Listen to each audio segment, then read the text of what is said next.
It was a brisk Monday afternoon as I walked into the basement of the James M. Patterson building. I strolled into class, HONR288B, True Science versus Public Perception. Now that Monday the class was to receive a final exam. I really didn't know what was going to be on the exam, but as the intelligent, well-informed, and handsome college student that I am, I was completely confident in my ability to ace this test. Now Dr. Dixon handed everyone the exam. I looked down at the test, okay? So Gingrich, okay, Romney, okay, fracking, whatever, GMOs, okay. Durban Climate Conference. Durban Climate Conference? I don't even know that existed. I don't even know what that is.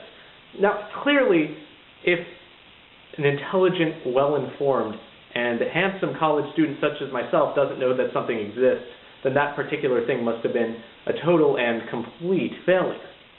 So, in order to understand why the climate conference in Durban was unsuccessful, we have to understand what the original goals of the Durban conference were. The UN went into Durban with a very specific goal: to get countries around the world to reduce greenhouse gas emissions. Unfortunately, the Durban conference did not make any meaningful contributions to this goal. We can see why Durban was unsuccessful by looking at the failures of current emissions treaties and comparing those with the agreements that were made in Durban.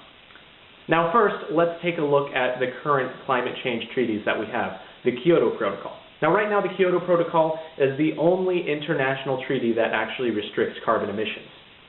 Since the Kyoto Protocol is all we've got, it would be nice if the Kyoto Protocol actually helped reduce emissions in any way, shape, or form.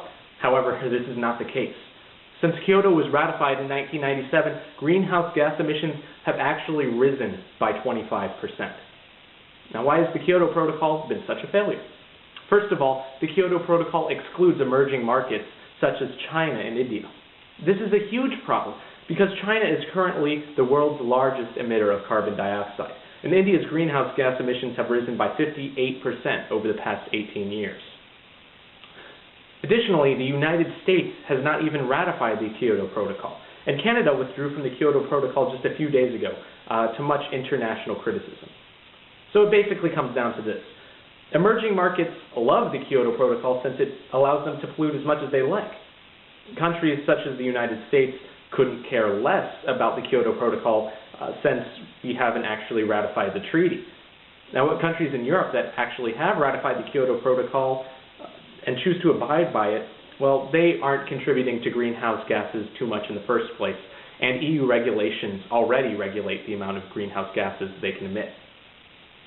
Now, if the world's largest greenhouse gas emitters are not bound by or have chosen not to ratify the Kyoto Protocol, then the protocol itself becomes absolutely useless.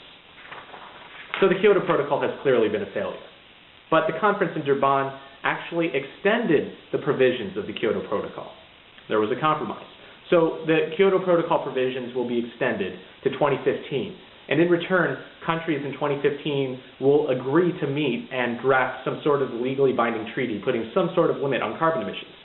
Now, countries like China and India by far got the better end of this bargain. They are free to continue emitting greenhouse gases at their current levels, even to increase them. All they have to give in return is some sort of agreement that they will enter into a carbon reduction treaty a few years down the road. The thing is, no one has any idea if this new treaty will actually be any better than the Kyoto Protocol. If countries like the United States and Canada completely ignore the international agreements that we already have, we can't expect them to suddenly want to adhere to them in the year 2015. So did anything useful come out of Durban at all? You might say that the Global Climate Fund was a real accomplishment, with countries contributing $100 billion to help build green technology in third world countries. But you know what? No one has actually talked about where this magical $100 billion is actually going to come from. And I can't imagine anyone being too eager to step up to the plate, especially considering the dire financial situation in the Eurozone, America's economic slump, and China's general ambivalence towards climate change in general. So ultimately, the international community decided to adhere to the status quo in Durban. They reached an agreement to make another agreement, which isn't helping reduce climate emissions in the short run at all. The $100 billion pledged to third world countries will probably never materialize either. And you know what? That's fine. If we actually accomplish something in Durban, I might not be able to swim in the middle of December anymore.